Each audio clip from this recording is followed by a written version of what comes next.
Hello and welcome to this video. You join me today back here at the Church of All Saints in the village of Warlingham in Surrey, England. I'd like to start by saying that I'm very grateful for all the feedback and comments that I've received to the film that I made here fairly recently. A lot of people wanting to see more of the church and hear more of the history. So hopefully in this film I'll be able to do that.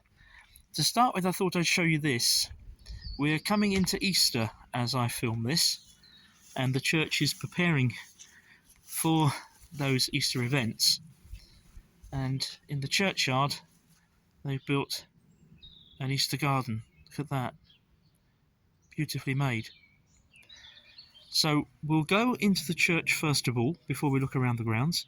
But I will have to keep things fairly quiet, as there's a fair bit going on at the moment, but hopefully I should be able to get some good footage and share that with you.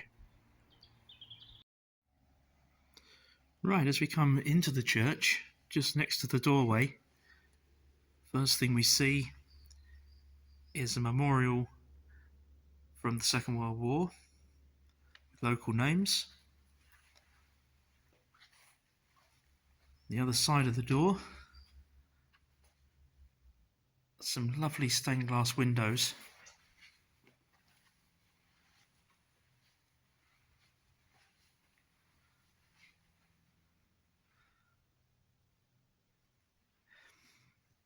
And then we come round to this impressive organ, which was actually only installed in 2003.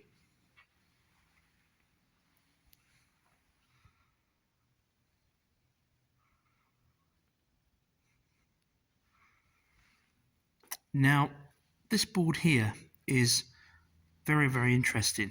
It's got the full list of the vicars of Warlingham, going right back to Gregory, circa 1250, who had the church built. And then we can see the names of all those who succeeded him.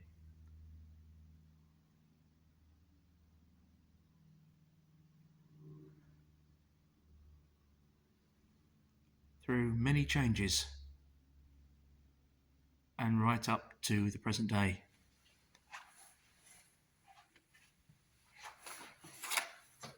And if we move on, some more stained glass to see.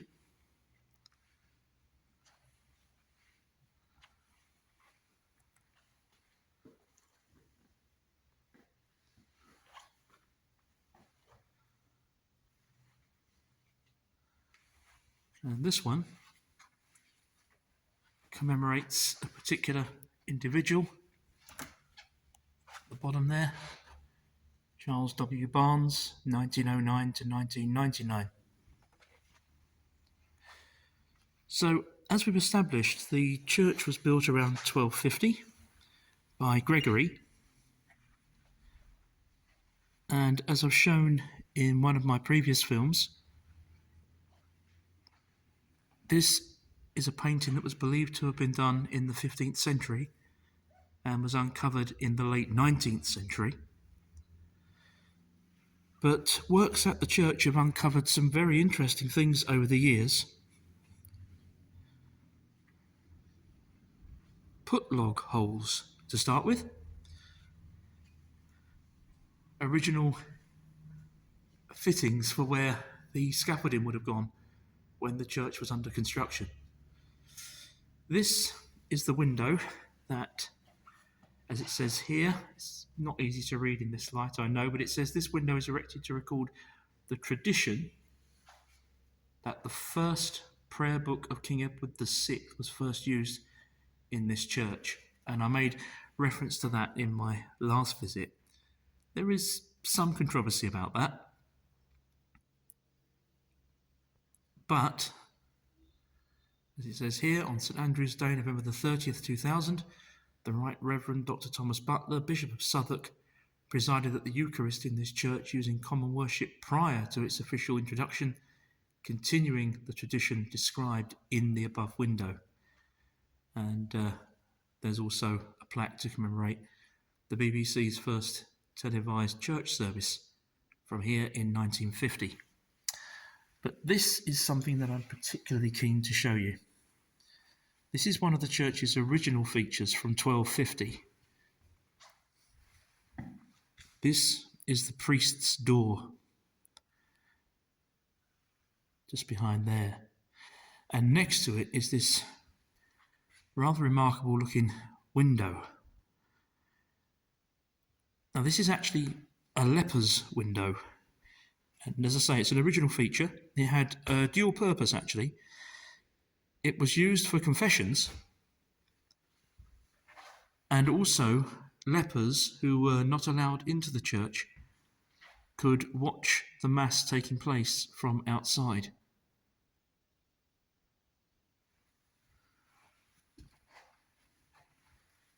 Now we'll just turn our attention to the altar and the window above. The sunlight's actually coming from the other side, so this window's slightly easier to see. And if we move around again, this area near the pulpit is dedicated mostly to military matters, hence the poppy wreath there, and this really fine memorial, as it says here, of the men of this parish who went to the Great War, 1914 to 1918. These passing on by the path of duty and sacrifice came not back. So a really ornate, beautiful memorial there. And if I just pan back around, and I'll show you, first of all, that lovely ceiling and the colours here, military colours. There's a full view of that organ at the far end with a round stained glass window above.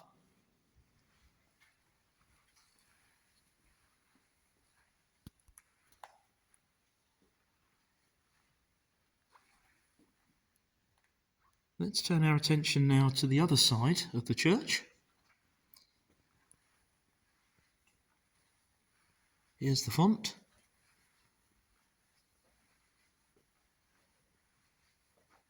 And a more recent stained glass window, this time in memory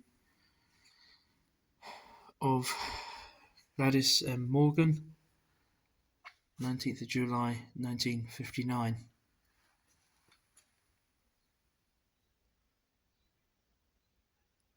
There we are.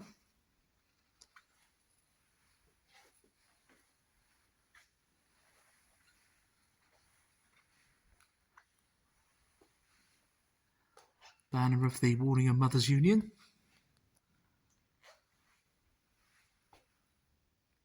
Another memorial window here from 1954.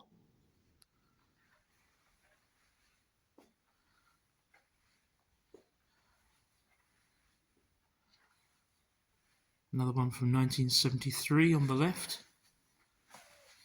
And 2010 on the right.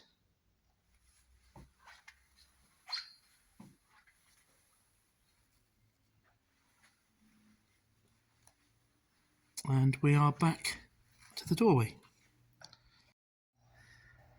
We've come outside again now, and as I mentioned just now, the church was built in circa 1250, and apart from some alterations, principally in 1893 when the south aisle was added and the western end extended, the church remains largely as it was when it was first built.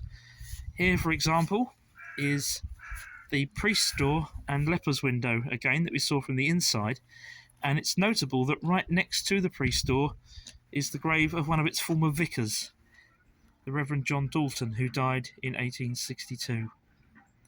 Let's have a look around some more of the churchyard now.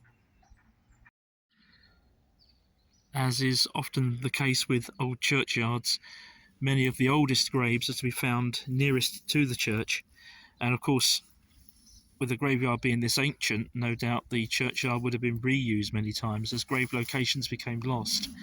But there are some here that are relatively old, from the late 19th century.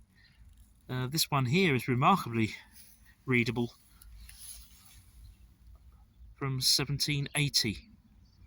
And if I just show you around here, you can see just by the appearance that this is generally an old section of the churchyard. We're gradually working our way further into the churchyard now, past some ancient trees. This here is the tomb of Joseph Swan, the famous light bulb inventor, and you'll find a film about him on my channel. Here again we're still in a relatively old part of the cemetery. Most of these graves appear to date from about the 1920s. We're going to gradually make our way further down. At the moment, in preparation for Easter, you may see as we go round that the churchyard is studded with a number of signs, like this one, for the Stations of the Cross. Here we're right at the far end of the churchyard, where it runs out into fields and farmland. So let's just look back inside now. You can't actually see the church there, it's hidden behind all those trees, but it is there, I assure you. A nice quiet memorial area here with seating, and these graves are more modern, and in fact the churchyard was extended just a few years ago to take additional graves and also interments of ashes as well. So this, as we were looking at just now, is the newest part of the cemetery and churchyard. Some of these graves obviously are so recent, the burials have only just taken place. But one of the things that's really striking, if you look up here, you can just see the back of the church through the trees there, and the old graves gradually coming into the new ones. There's a nice continuity there. There's no segregation of an old section and a new section and so on. You really see a continuity, the eternal circle of life, so to speak. That's actually nice to see. Dotted throughout the churchyard there are a number of military graves. The biggest cluster that I've seen is this one, and these all appear to date from World War II.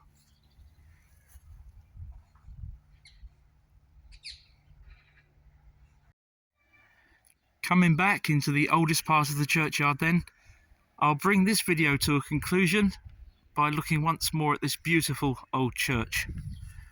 I'll be more than happy to come back here again if there are any aspects that you would like to see more detail of. Do please feel free to leave a comment. They're always most welcome. If you haven't yet subscribed to the channel, do please consider doing so. And also remember to ring the notification bell so that you are informed whenever new content is uploaded. Thank you very much indeed for watching. Bye for now.